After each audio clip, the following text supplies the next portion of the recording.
Hello everyone and welcome back to Nara Talks. Here we learn English in a simple and enjoyable way, so enjoy learning with us.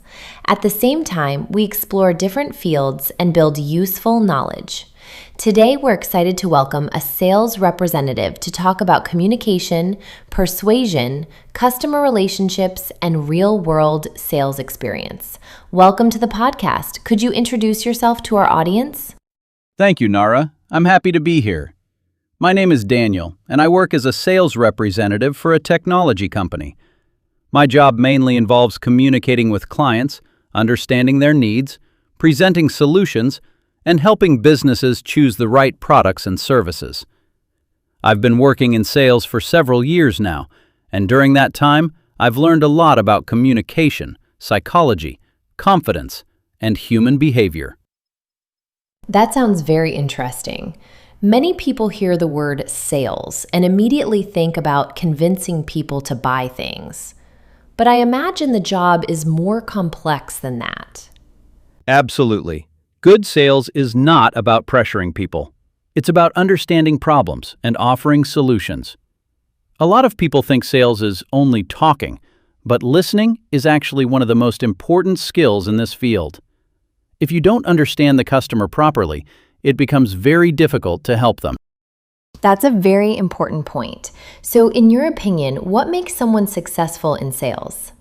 I would say communication, patience, confidence, and emotional intelligence. You need to know how to speak clearly, but also how to understand emotions and reactions. Every customer is different. Some people want details, some people want fast answers, and others need time before making decisions. So, adaptability is extremely important. Do you think sales skills can also help people in everyday life? Definitely. Sales is not only about business. Communication skills help in almost every situation in life.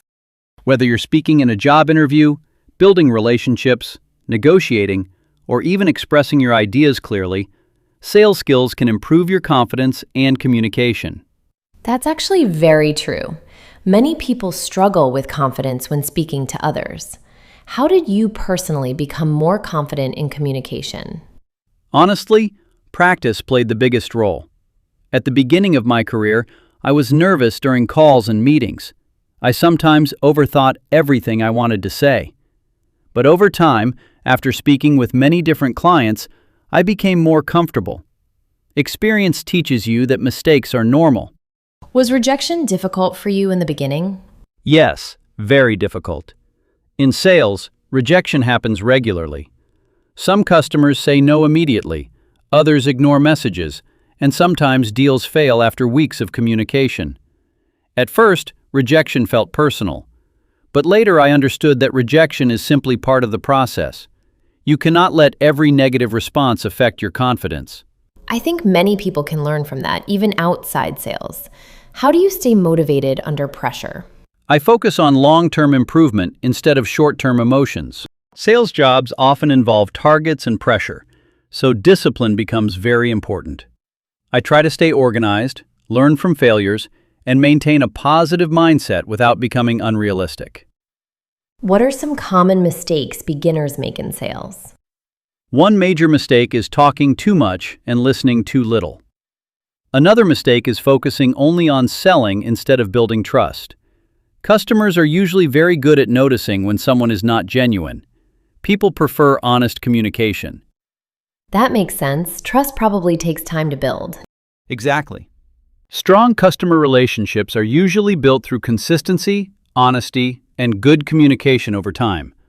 Sometimes clients remember how you treated them more than the actual product. That's a powerful idea. How has technology changed sales today? Technology changed almost everything. Today, communication happens through emails, video meetings, social media, and online platforms.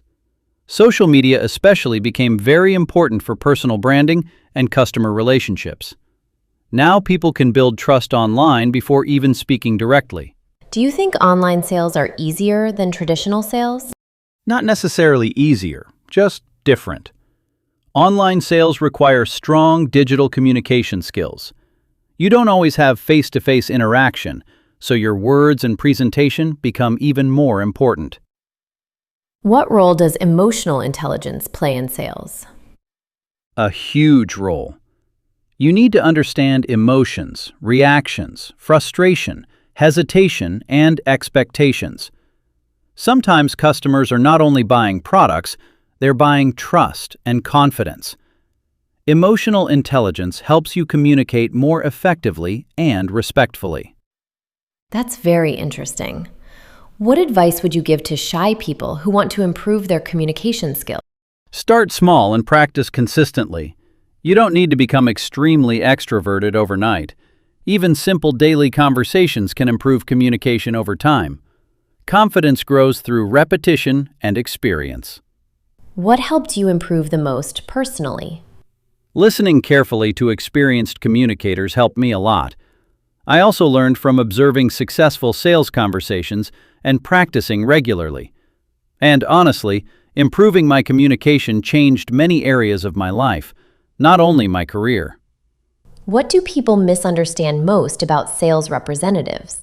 Many people think sales representatives only care about money or convincing people to buy something. But professional sales is really about understanding needs, solving problems, and creating long-term relationships. That's a very important distinction. Before we finish, what final advice would you give to young people who want to improve professionally? Focus on communication, consistency, and learning. Technology changes quickly, but human communication will always remain important. Learn how to listen, speak clearly, and understand people. Those skills can create opportunities in almost every career. Thank you so much for joining us today and sharing your experience with us. Thank you, Nara. It was a pleasure being here. And thank you all for listening to this episode of Nara Talks. If you enjoyed this conversation, please follow the channel for more real-world English conversations and professional insights. In the next episode, we will welcome an entrepreneur and explore the realities of building a business from the ground up. See you soon and keep learning with us.